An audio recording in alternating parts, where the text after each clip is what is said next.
എന്താടാ പള്ളിക്കൂടെ നേരത്തെ വിട്ടിരിക്കുന്നേ? ഇന്നും ഹെഡ് മാസ്റ്റർ ചത്തോ? എനിക്കറിയില്ല. ഞാൻ വരാം.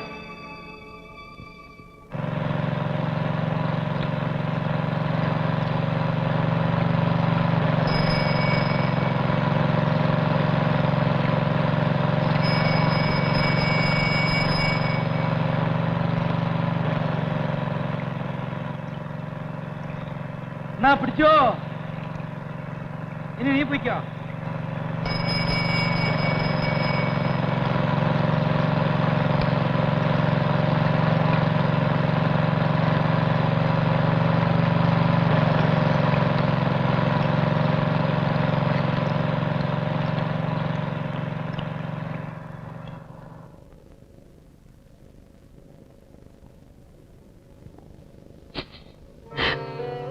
ഓരോന്ന് ആലോചിക്കുമ്പോ കുറച്ച് വിഷം വാങ്ങിച്ചു കഴിച്ചെല്ലാം അങ്ങ് അവസാനിപ്പിച്ചാലോ എന്ന് വിചാരിക്കും.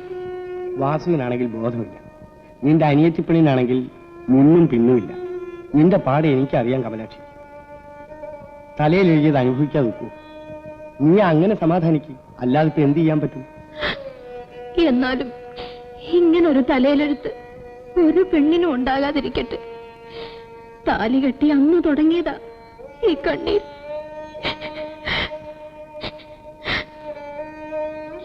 അടിയും ചവിട്ടും എത്ര വേണമെങ്കിലും ഞാൻ കൊള്ളാം. സ്വന്തം അനിയത്തിയും ഭർത്താവും ഇങ്ങനെ തുടങ്ങിയാല് ഞാനതെങ്ങനെ സഹിക്കു വച്ചായ? എത്ര നാളിത് കണ്ടുകൊണ്ടിരിക്കും?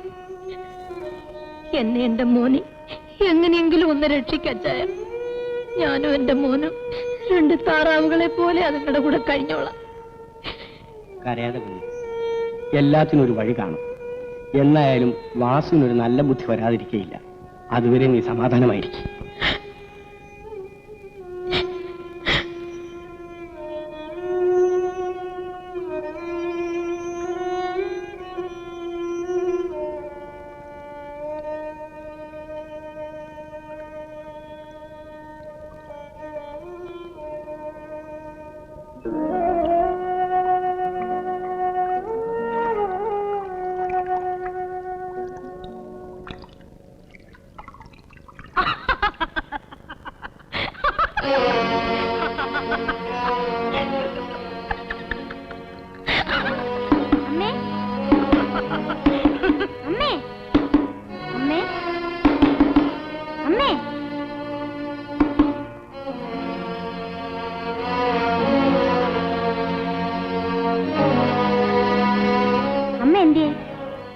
ഞാൻ കണ്ടില്ല.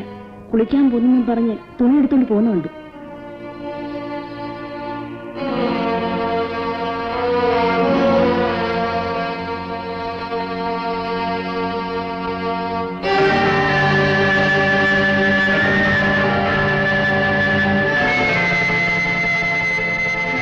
ഓരോരുത്തർ തേങ്ങ ചോദിച്ചുകൊണ്ട് നേരെ അടുക്കള വന്ന് കയറിക്കോളും.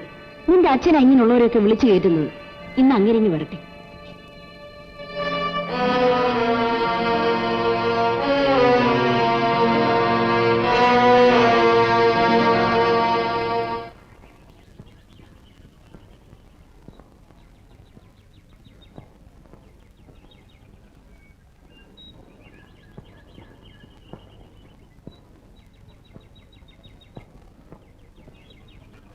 അയ്യോ, അതങ്ങനെയല്ല.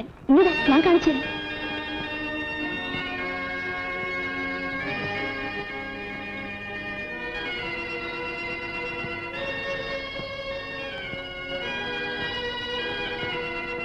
എന്നാലും ആ താറാവുകാരൻ മാപ്പിളയുടെ ഒരു അഹങ്കാരമേ.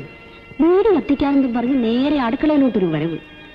വൈകുന്നേരം നിന്റെ അച്ഛൻ കള്ളം കുടിച്ചേച്ച് വരുമ്പം ഇതെങ്ങാനും അറിഞ്ഞാൽ മതി. പിന്നെ ഇന്നിവിടെ രാത്രിയിൽ എല്ലാവർക്കും അടിയും തൊഴിയും തന്നെ. ഭാഗ്യത്തിന് നിന്റെ അമ്മ കണ്ടില്ല. കണ്ടിരുന്നെങ്കിൽ അവർ പറഞ്ഞു കൊടുത്തേനെ. ഇതിപ്പോ നമ്മൾ രണ്ടുപേരെ അറിഞ്ഞിട്ടുള്ളൂ. ഞാൻ പറഞ്ഞു കൊടുക്കും.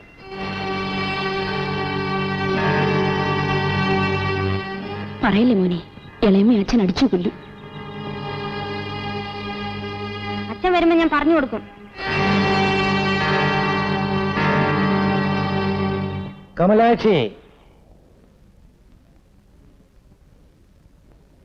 പാതി കുടംപുളി ഇട്ട് വെക്ക്, ബാക്കി മുഴുവൻ അങ്ങ് വറുത്തേര്. ഇന്നും രാത്രി മേളമായിരിക്കും. ആടെ നിനക്കെന്നെ കാര്യം ചെയ്യണം. ഞാൻ കയറി വീഴുമ്പോഴേ എന്നെ ദേഷ്യപ്പെടുത്തരുത്. ആ ശ്രീകരം,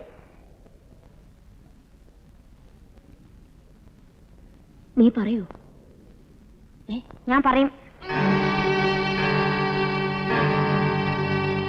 തെറ്റും കൂട്ടും രാത്രിയിലെ പാർട്ടിയൊക്കെ കൊള്ളാം. പെണ്ണുങ്ങളെ വീട്ടിലിരിക്കാൻ സമ്മതിക്കണം. എന്തോ പറ്റി വീട്ടിലിരിക്കാൻ വയ്യാത്തതായിട്ട്? ഒന്നും പറ്റിയില്ല. ഓരോരുത്തൻ തീയും ചോദിച്ചോണ്ട് നേരെ അടുക്കളയിലോട്ടല്ലേ വരുന്നത്. അടുക്കളയിലേക്ക് ആരാടി വന്ന് കയറിയത്? നിങ്ങളുടെ കൂട്ടുകാരൻ തന്നെ. അതാ ചോദിച്ചത് ആരെന്ന്? പൈലി മാപ്പിള. എപ്പോഴായിരുന്നു? ഉച്ചയ്ക്ക്. അന്നേരം കമലാക്ഷി എവിടെയായിരുന്നു? കുളിക്കാൻ പോയിരുന്നു. അവൻ വന്നപ്പോ വിശ്വനാഥൻ ഇവിടെ ഉണ്ടായിരുന്നു. അവൻ ബോട്ടി ചോറും തന്നേച്ച് വരുമ്പോഴ്. അവൻ ചോറ് തരാൻ വന്നപ്പോഴായിരുന്നു പൈലി വന്നത്. അതെ.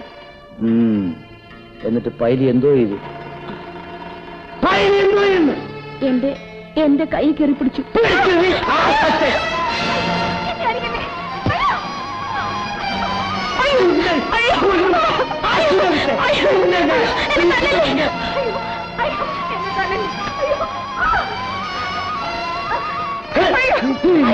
കമലാക്ഷി, എടീ കമലാക്ഷി, പൈലി വന്ന് കയറിയപ്പോ നീ കുളിക്കാൻ പോയതായിരുന്നു ഇല്ലയോ?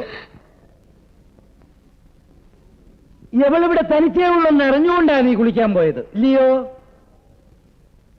സഹായിച്ചു കൊടുത്തതാ? അല്ല. പിന്നെ? ഞാനിവിടെ ഉണ്ടായിട്ടും വലിയ വിശേഷമൊന്നും ഇല്ലാത്തത് കൊണ്ട്.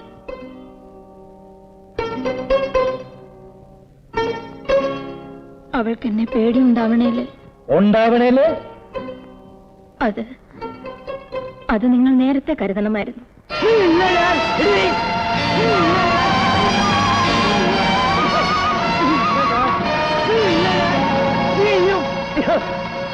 ഞാൻ